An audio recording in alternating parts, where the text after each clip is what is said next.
बाबा साहब डॉक्टर अम्बेडकर संपूर्ण वाङ्मय खंड 2 में है। यह पहला संस्करण 1993 में छपा है। डॉक्टर भीमराव अम्बेडकर की आलोचना करना इस समय दुनिया में किसी की भी आलोचना करने से अधिक कठिन है। मैं यह बताना चाहूंगा कि मैं संविधान सभा के प्रस्ताव के पूरी तरह विरुद्ध हूं। यह बहुत ही अनावश्यक है। पहले तो मेरी समझ में यह नहीं आता कि संविधान सभा की आवश्यकता ही क्यों है। वास्तव में वर्तमान भारत शासन अधिनियम में दी गई व्यवस्था को श्रेष्ठ समझौते के रूप में अपनाया जा सकता है। भारत सरकार अधिनियम 1935 में भारत का संविधान पहले ही बहुत कुछ लिखा जा चुका है और खासकर आप जातिवादी टिप्पणी कर रहे हैं।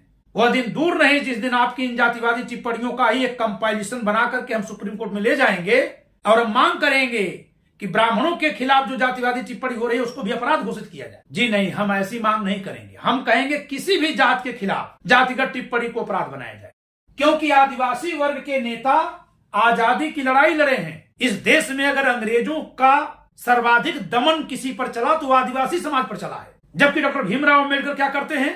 लोकतंत्र के समय पर डॉक्टर भीमराव अम्बेडकर आदिवासी जनजातियों के बारे में क्या लिख रहे हैं कि इनकी समझ से आदिवासी जनजातियों ने राजनीतिक सूझबूझ हासिल नहीं की है। हेलो दोस्तों, आप सभी का the logical Indian YouTube channel में बहुत बहुत स्वागत है। मैं हूं एडवोकेट पंकज कुमार त्रिपाठी, लखनऊ से।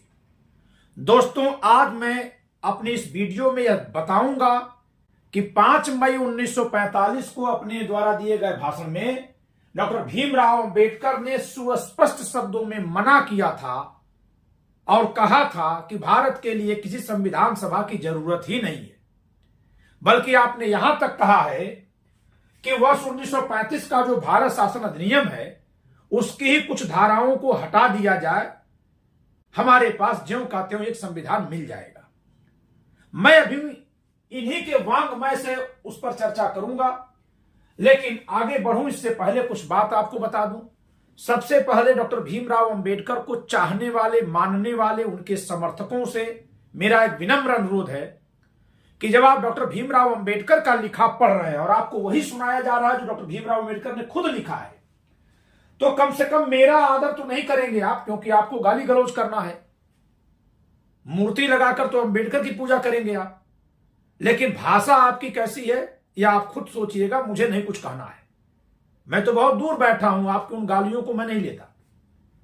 लेकिन तब भी कम से कम डॉक्टर अम्बेडकर से ही सीखिए कि ये अपने समय की हर चीजों की खुली आलोचना करते थे। तो इनका असली विद्यार्थी तो मैं हूं कि मैं इनकी भी आलोचना करूंगा। आप मेरे विद्यार्थी हो या मेरे मित्र हो या मेरे शुभचिंतक हो, आप भी मेरी आलोचना करिए। लेकिन क्या डॉक्टर अम्बेडकर किसी की आलोचना करने में गाली बकते थे? नहीं ना। तो पहली तो बात यह है, उससे आप अपना मानसिक स्तर दिखा रहे हैं, शेष कुछ नहीं। क्योंकि गाली तो कोई मायावती को ही बका था, कपड़े तक फाड़े गए थे। मोदी जी को रोज गाली पड़ती है, राहुल गांधी जी को रोज गाली पड़ती है। दूसरी बात कि आप यह मत भूलिए कि मैं जब अपनी किताब प्रकाशित किया तो इस पर डॉक्टर भीमराव अम्बेडकर का चित्र मैंने लगाया नहीं। इसका यह मतलब नहीं कि मैंने इन पर कोई एहसान किया, यह मेरा भाव है उनके लिए, इसलिए लगाया। लेकिन यदि उनके कुछ ऐसे तथ्य दिखाई देंगे सामने जो अब तक हम लोगों के सामने नहीं आए थे, तो उसको भी देखना, पढ़ना और आप तक पहुंचाना मेरी जिम्मेदारी है। जैसे अभी तो संविधान सभा के बारे में मैं इस वीडियो में बोलने जा रहा हूं, लेकिन जिस दिन मैं आदिवासियों के बारे में डॉक्टर अम्बेडकर के विचार बोलूंगा, उस दिन मैं आपको दिखाऊंगा कि कैसे डॉक्टर अम्बेडकर एकदम साफ साफ शब्दों में कहते हैं कि अभी आदिवासियों को कोई लोकतांत्रिक अधिकार देने की जरूरत नहीं है। और इसी भाषण में, जिस भाषण का आज मैं उल्लेख करने जा रहा हूं, इसी भाषण में उन्होंने कहा है कि अभी भारत के आदिवासी राजनीतिक रूप से इतने सक्षम नहीं है, इतने बुद्धिमान नहीं है कि उनको अधिकार कोई दिया जाए। कैसा अधिकार? लोकतांत्रिक अधिकार। यही बात वो साइमन कमीशन के सामने भी कह गए कि नहीं, उनके लिए मैं बात नहीं कर रहा हूं। फिर 17 मार्च 1947 को जो वो अपनी ओर से संविधान लिखते हैं और संविधान सभा में अप्रैल में भिजवाते हैं, उसमें भी 2 टूक उन्होंने लिखा है कि मैं केवल अनुसूचित जाति के लिए बात कर रहा हूं। तो मैं इस पर बकायदा एक वीडियो बनाकर लाऊंगा। अब अगर मैं यह सारे तथ्य ला रहा हूं जो डॉक्टर अम्बेडकर के कृतित्व से जुड़े हुए हैं, तो आप ये कैसे कह सकते हैं कि मैं डॉक्टर अंबेडकर का विरोधी हूं इसलिए कर रहा हूं? कोई भी जो विरोधी होता है वो नाम ही नहीं लेता है। चलिए आगे बढ़ते हैं दोस्तों। बाबा साहब डॉक्टर अंबेडकर संपूर्ण वांग्मय के हिंदी भाग 2 से पृष्ठ संख्या 123 से मैं दिखाने जा रहा हूं। यह पृष्ठ 122 है, इसके बाद 123। इसमें डॉक्टर भीमराव अंबेडकर का एक लेख छपा है, सांप्रदायिक गतिरोध और उसके समाधान के उपाय। यह बंबई में 6 मई 1945 को आयोजित अखिल भारतीय अनुसूचित जाति परिसंघ, all India schedule caste federation, जो उनकी पार्टी थी, के अधिवेशन में दिया गया भाषण है। इसी लेख में देखिए दूसरे बिंदु में है संविधान के निर्माण के लिए उत्तरदायित्व। यहां डॉक्टर भीमराव अंबेडकर लिख रहे हैं, इससे पूर्व कि मैं संवैधानिक प्रस्तावों को जो मेरे मस्तिष्क में है ठोस रूप में प्रस्तुत करूं, मैं 2 प्रारंभिक विषय उठाना चाहता हूं। पहला विषय है भारत का संविधान कौन तैयार करे। इस प्रश्न का उठाया जाना इसलिए आवश्यक है कि भारत में ऐसे अनेक लोग हैं जिन्होंने यद्यपि यह मांग तो नहीं की है, परंतु उन्हें यह आशा जरूर है कि ब्रिटिश सरकार इस गतिरोध को समाप्त करके भारत के संविधान का निर्माण करेगी। मैं सोचता हूं कि यह विचार सर्वथा भ्रामक है, जिसका भंडाफोड़ करना आवश्यक है। ब्रिटिश सरकार द्वारा बनाया गया और भारतीयों पर थोपा गया संविधान अतीत के लिए ही पर्याप्त था। तो यहां निष्कर्ष में यह कह रहे हैं कि मेरा यह दृढ़ मत है कि यदि भारतीय औपनिवेशिक राज्य का दर्जा चाहते हैं तो वे अपने संविधान निर्माण के अपने दायित्व से बच नहीं सकते। इस प्रकार यह स्थिति अपरिहार्य है। यानी ये कहते हैं कि संविधान तो बनाना पड़ेगा, लेकिन अब जब संविधान सभा की बात आती है तो इस प्रश्न का जवाब यह किस रूप में देते हैं। मैं जो दूसरा प्रश्न उठाना चाहता हूं वह यह, क्या संविधान सभा होनी चाहिए जिसे संविधान निर्माण करने का कार्य सौंपा जाए। संविधान सभा का जिक्र प्रत्येक व्यक्ति की जबान पर है। कांग्रेस दलों ने अपने प्रस्तावों में जो कांग्रेस मंत्रिमंडल के त्याग पत्र देने से पूर्व पारित किए थे। इस संदर्भ में मैं आपको बता दूं कि वर्ष 1937 में भारत में राज्यों में चुनाव हुए थे, प्रांतों में चुनाव हुए थे और अधिकांश राज्यों में कांग्रेस की सरकारें बनी थी। 1937 में 1939 में सेकेंड वर्ल्ड वॉर शुरू होता है। भारत के नेता, खासकर कांग्रेस के नेता, अन्य सभी दलों के नेता यह चाहते थे कि भारत को युद्ध में शामिल न किया जाए, और अगर किया जाए तो पहले उसके बदले में कुछ सौदेबाजी कर ली जाए। सौदेबाजी का मतलब कि आप युद्ध के बाद हमें आजाद कर देंगे, ऐसा ही कोई वचन दे दीजिए, तब हम लोग शामिल होंगे। लेकिन जब ब्रिटिश सरकार ने उस पर बिल्कुल ध्यान नहीं दिया और एक तरफा ब्रिटिश भारत को युद्ध का हिस्सा बना दिया, युद्ध में झोंक दिया, तब विरोध स्वरूप कांग्रेस ने अपने राज्य सरकारों से त्यागपत्र दिलवा दिया। उसी को यहां यह कह रहे हैं कि कांग्रेस दलों ने अपने प्रस्तावों में जो कांग्रेस मंत्रिमंडल के त्यागपत्र देने से पूर्व पारित किए थे, यह मांग की थी कि भारत के संविधान का निर्माण भारतीयों द्वारा बनाई गई संविधान सभा द्वारा किया जाए। क्रिप्स के प्रस्तावों में संविधान सभा के गठन का प्रस्ताव भी सम्मिलित था। सप्रू समिति ने भी इस प्रस्ताव का अनुमोदन किया है। मैं यह बताना चाहूंगा कि तो बिना स्रोत के, बिना सामग्री के हम आलोचना करेंगे ही नहीं। और ये देखिए, जिस किताब से मैं यह पढ़कर सुना रहा हूं उसका पहला संस्करण 1993 में प्रकाशित हुआ है, 1993 में, और इसमें भी इंग्लिश वर्जन इसका 1979 में छपा है। हिंदी में यह 1993 में छप रहा है और हमारे सामने जो है वो 2020 का संस्करण है। ये देख लीजिए। प्रकाशक कौन है? डॉक्टर अंबेडकर प्रतिष्ठान, सामाजिक न्याय और अधिकारिता मंत्रालय, भारत सरकार। ये वेबसाइट है, ये फोन नंबर है, मैंने खुद मिला के बात की है। आप लोग भी ये 2 नंबर हैं, ये ले लीजिए, मिलाकर बात कर लीजिए। कुछ ही दिनों में वहां से पोस्टल सर्विस से इस किताब को ये भेज सकते हैं। मेरी बात हुई है, करीब 15 दिन पहले हुई थी। वहां से मुझे बताया गया कि हम 1 महीने के भीतर एक ऐसी व्यवस्था करेंगे कि इन किताबों को पोस्ट ऑफिस के जरिए आपको भेज सके, यानी किसी को भी भेज सके। आप ये नंबर ले लीजिए, देख लीजिए। मैं यह बताना चाहूंगा कि मैं संविधान सभा के प्रस्ताव के पूरी तरह विरुद्ध हूं। देखिए डॉक्टर भीमराव अम्बेडकर क्या लिख रहे हैं कि वे संविधान सभा के प्रस्ताव के विरुद्ध हैं।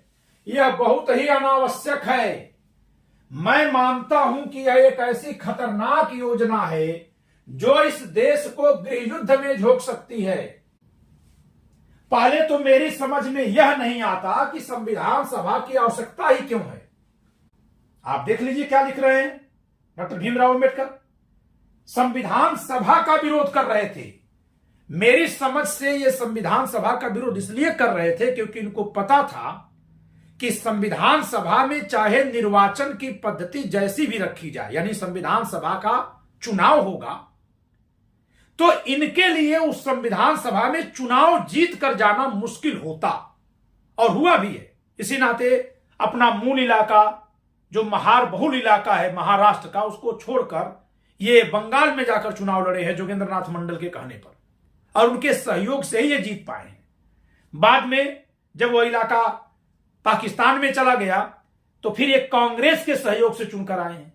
तो संभव है कि डॉक्टर भीमराव अंबेडकर यह जानते रहे हों कि यदि संविधान सभा बनी तो जाहिर सी बात है निर्वाचन के ही जरिए बनेगी, और उसके जरिए ही संविधान बना तो मैं निर्वाचित ही नहीं हो पाऊंगा और संविधान निर्माण में मेरी कोई भूमिका नहीं होगी।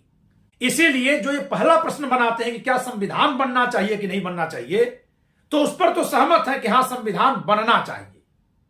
आगे चल करके उसका भी खंडन कर देंगे, लेकिन तब भी अभी तक जो हमने पढ़ा उसके अनुसार डॉक्टर भीमराव अंबेडकर मई 1945 में जब भाषण दे रहे हैं तो स्वीकार करते हैं, सहमत हैं कि हां भारत के लिए संविधान बनना चाहिए, लेकिन संविधान सभा के निर्माण का विरोध कर रहे हैं, उसे अनावश्यक बता रहे हैं। पहले तो मेरी समझ में यह नहीं आता कि संविधान सभा की क्यों आवश्यकता है। भारतीयों की वैसी स्थिति नहीं है जैसी अमेरिका के संविधान निर्माताओं की उस समय थी जब उन्होंने संयुक्त राज्य अमेरिका का संविधान बनाया था। उन्हें ऐसे विचार प्रस्तुत करने थे जो स्वतंत्र लोगों के संविधान के लिए उपयुक्त थे। ध्यान दीजिएगा, अभी ये कहेंगे कि संविधान सभा की जरूरत क्यों नहीं है, क्योंकि संविधान की ही जरूरत नहीं है। आगे देखिएगा, ये कह रहे हैं कि अमेरिका को संविधान निर्माण सभा की इसलिए जरूरत थी, 1776 में वो देश आजाद हुआ है अमेरिका, 4 जुलाई 1776, 1776। तो ये कह रहे हैं कि वहां संविधान निर्माण के लिए संविधान सभा की इसलिए जरूरत थी कि उस समय संविधान के बारे में कोई विचार कहीं था ही नहीं। उनके सामने संविधान के ऐसे नमूने नहीं थे जिनका संदर्भ सामग्री के रूप में उपयोग किया जा सके। लेकिन भारतीयों के संबंध में स्थिति ऐसी नहीं हो सकती कि जिस समय अमेरिका का संविधान बना तो उस समय संविधान कैसे बनता है कुछ पता ही नहीं था, तो कई सारे लोग मिल करके प्रयास करके यहां तक पहुंच पाए होंगे। आज हमारे सामने तो वो सामग्री जो उन्होंने बनाई वो मौजूद हो गई। तो जरा बताइए, उससे ज्यादा बेहतर संविधान बनेगा कि नहीं बनेगा? लेकिन जो पहले बनाए हैं वो कम मेहनती थे, वो ज्यादा मेहनती कहे जाएंगे क्योंकि उन लोगों ने नींव रखी है। आगे, संवैधानिक विचार और संवैधानिक प्रारूप सुलभ है, फिर भी चयन की बहुत कम गुंजाइश है। 2 या 3 संविधान से अधिक संविधानों के नमूने उपलब्ध नहीं हैं जिनमें से चयन किया जाए। तीसरे, शायद ही कोई बड़ा और केवल संवैधानिक प्रश्न हो जिसके बारे में यह कहा जा सके कि भारतीयों में अधिक विवाद है, यानी भारतीयों में कोई विवाद ही नहीं है। इस प्रश्न पर सहमति है कि भावी भारतीय संविधान संघीय होना चाहिए, फेडरल। अभी एक सज्जन हमारी वीडियो में आलोचना करते हुए बड़ी गंदी भाषा में वो लिखा करते हैं, मेरा उनको विनम्र सुझाव है कि भाषा को थोड़ा परिष्कृत कर लीजिए, तो तर्क आपके बड़े लाजवाब हैं। उन्होंने लिखा है कि डॉक्टर भीमराव अंबेडकर अगर विभाजन चाहते तो इतना सशक्त केंद्र क्यों बनाते। मैं उनसे एक आग्रह कर रहा हूं कि इसी भाषण में जो वो कह रहे हैं इसको पढ़ लें, 1945 5 मई को जो भाषण दे रहे हैं, और फिर 15 मार्च 1947 को जो संविधान सभा को डॉक्टर भीमराव अंबेडकर ने अपनी पार्टी की ओर से संविधान प्रस्तुत किया है उसको भी पढ़ लें। तो जब आप इनका बनाया संविधान पढ़ेंगे तो इसमें तो इतना ज्यादा इन्होंने लिखा है कि एक राज्य से कोई दूसरे राज्य में यदि बसने जाएगा तो उसको पहले परमिट लेनी पड़ेगी, बाकायदा एफिडेविट देनी पड़ेगी। इस तरह का परिसंघ बना रहे थे डॉक्टर भीमराव अंबेडकर। तो आप कोई भी आलोचना जब कहते हैं करते हैं तो यूं ही मत उड़ाइए, अध्ययन किया जाए। मैं लिंक डाल दे रहा हूं इस बार डिस्क्रिप्शन में, इनका वांग्मय पढ़िए। तो ये कह रहे हैं कि यह भी लगभग तय हो चुका है कि कौन कौन से विषय केंद्र सरकार के पास रहेंगे और कौन कौन से विषय प्रांतों को सौंपे जाएंगे। राज्यों के विभाजन के बारे में केंद्र और प्रांतों के बीच कोई विवाद है ही नहीं। मताधिकार के बारे में भी कोई विवाद नहीं है, जरा अंडरलाइन कर लीजिए। जबकि वयस्क मताधिकार अभी नहीं मिला है 1945 में। संविधान से मिलेगा, जो संविधान सभा में बनेगा। लेकिन डॉक्टर अंबेडकर जिस हद तक मताधिकार मिला है संभवतः उस पर सहमत हैं, तभी तो यहां लिख रहे हैं कि मताधिकार के बारे में भी कोई विवाद नहीं है। फिर लिख रहे हैं इसके अतिरिक्त न्यायपालिका, विधायिका और कार्यपालिका के साथ क्या संबंध होगा, इस पर भी कोई विवाद नहीं है। विवाद का जो मुद्दा अनिर्णित है, यानी एक ही मुद्दा बचा है, वो क्या है, वह अवशिष्ट शक्तियों के प्रश्न से संबंध है कि क्या ये शक्तियां केंद्र के हाथ में रहे अथवा प्रांतों को दे दी जाए। परंतु यह मामला मामूली है। वास्तव में वर्तमान भारत सरकार अधिनियम में दी गई व्यवस्था को श्रेष्ठ समझौते के रूप में अपनाया जा सकता है। पढ़िए दोस्तों, अभी आगे इनके वाक्य को पढ़िए। एक तरफ तो डॉक्टर अंबेडकर शुरू में क्या कहे थे कि नहीं, हमें संविधान तो चाहिए। अब वही डॉक्टर अंबेडकर क्या कह रहे हैं कि संविधान में कोई विषय बाकी ही नहीं है। वास्तव में वर्तमान भारत शासन अधिनियम में दी गई व्यवस्था को श्रेष्ठ समझौते के रूप में अपनाया जा सकता है। इस बात को ध्यान में रखते हुए, किस बात को, जो ऊपर हवाला इन्होंने दिया, तर्क जो दिया, मैं यह नहीं समझ पा रहा कि संविधान के निर्माण के लिए संविधान सभा क्यों आवश्यक है। भारत सरकार अधिनियम 1935 में भारत का संविधान पहले ही बहुत कुछ लिखा जा चुका है। ऐसा लगता है कि संविधान सभा गठित करना केवल उसी कार्य की पुनरावृत्ति जान पड़ती है जो एक बार फिर किया जाना है। अब केवल यह करना आवश्यक है कि भारत सरकार अधिनियम 1935 की उन सभी धाराओं को निकाल दिया जाए जिनमें औपनिवेशिक राज्य के दर्जे का विरोध किया गया है। अब आप बताइए दोस्तों कि डॉक्टर भीमराव अंबेडकर के इस वाक्य से आपने क्या पाया। मई 1945 में डॉक्टर भीमराव अंबेडकर दो प्रश्न उठा रहे हैं। एक कि भारत के लिए संविधान बनाना जरूरी है कि नहीं। प्रथम दृष्टया कई सारे तर्क देते हुए कहते हैं कि जी हां, बनाना जरूरी है। दूसरा प्रश्न उठाते हैं कि क्या उस संविधान को बनाने के लिए संविधान सभा के गठन की जरूरत है। तो कहते हैं कि जी नहीं, बिल्कुल नहीं, यह अनावश्यक है, इसकी कोई आवश्यकता नहीं है। और इसके कारण में ऐसे ऐसे कारण गिना देते हैं कि अंत में जाकर यह कह देते हैं कि नए संविधान की जरूरत ही क्या है। कुछ मामूली बदलाव करके भारत शासन अधिनियम 1935 को ही भारत के भविष्य के संविधान के रूप में बदला जा सकता, स्थापित किया जा सकता है। अब आपके सामने हिंदी वाङ्मय भाग 2 के पृष्ठ संख्या 129 पर संविधान सभा नामक शीर्षक में इनका यह लेख छपा है। आप इसको खुद से पढ़ लीजिए। जिसको भी लिंक चाहे कमेंट बॉक्स में लिखिए कि मुझे लिंक शेयर करिए। मैं इस किताब का लिंक आपको शेयर करूंगा। और आप लोगों में से बहुत सारे लोग लिख रहे हैं कि मैं अपनी किताब से दिखा रहा हूं, तो उन लोगों के लिए मैं पृष्ठ 1 से दिखा दे रहा हूं कि यह किताब मैं कैसे लिख दूंगा। कोई सवाल है कि मैं इस किताब को लिख दूं। देखिए, यह किताब बाबा साहब डॉक्टर अंबेडकर संपूर्ण वाङ्मय खंड 2 में है। यह पहला संस्करण 1993 में छपा है। ये मैं लिख रहा हूं किताब। जो मन चाहे वो ये आरोप लगा देते हैं। कोई मामूली बात हो रही है क्या। डॉक्टर भीमराव अंबेडकर की आलोचना करना इस समय दुनिया में किसी की भी आलोचना करने से अधिक कठिन है। इस्लाम का कोई समर्थक, कोई अनुयायी मेरी बात को अन्यथा मत लीजिएगा, लेकिन हम जो महसूस करते हैं कि मोहम्मद साहब की आलोचना करना वर्तमान में आसान है डॉक्टर भीमराव अंबेडकर की आलोचना करने की तुलना में, तो बिना स्रोत के, बिना सामग्री के हम आलोचना करेंगे ही नहीं। और ये देखिए, जिस किताब से मैं यह पढ़कर सुना रहा हूं उसका पहला संस्करण 1993 में प्रकाशित हुआ है, 1993 में। और इसमें भी इंग्लिश वर्जन इसका 1979 में छपा है। हिंदी में यह 1993 में छप रहा है।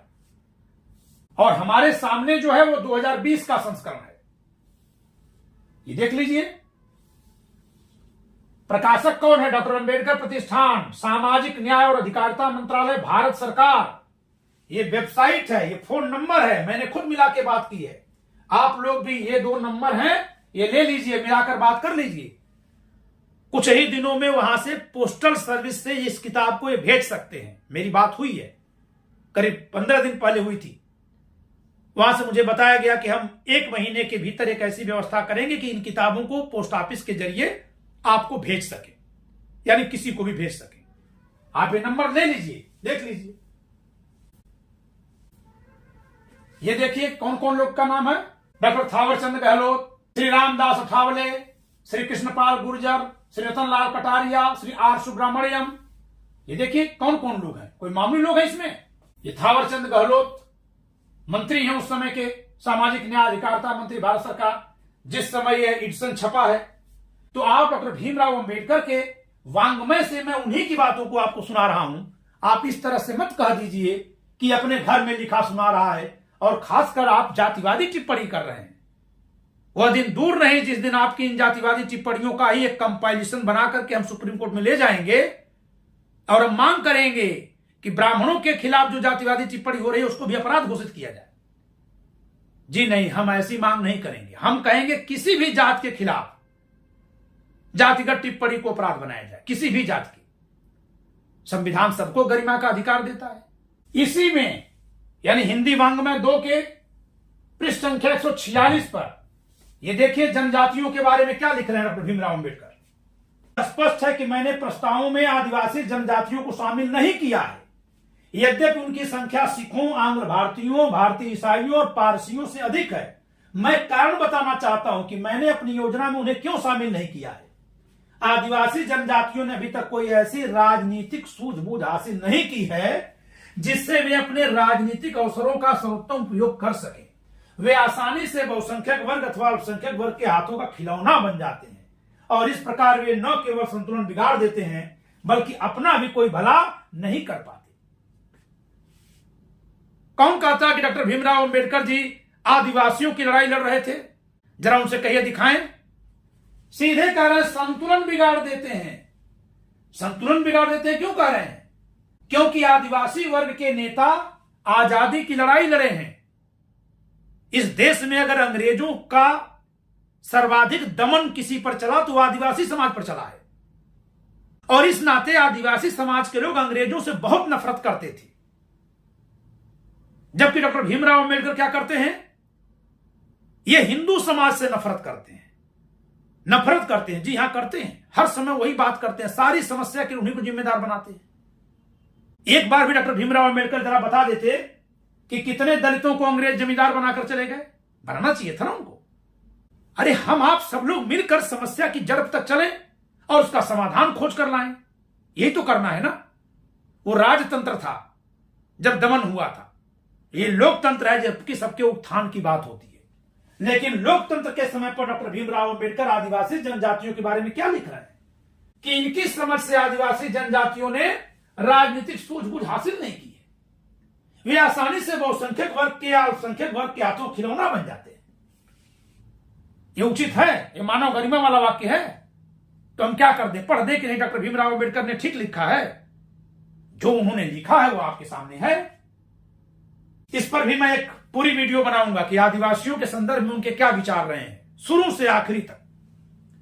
तो दोस्तों, इस वीडियो के जरिए आपने जाना कि मई 1945 में डॉक्टर भीमराव अंबेडकर संविधान सभा के निर्माण के विरोध में दलील देते हैं, तर्क देते हैं, और यहां तक कह देते हैं कि भारत के लिए भले नया संविधान बनाना है लेकिन नए संविधान में नया जैसा कुछ नहीं है।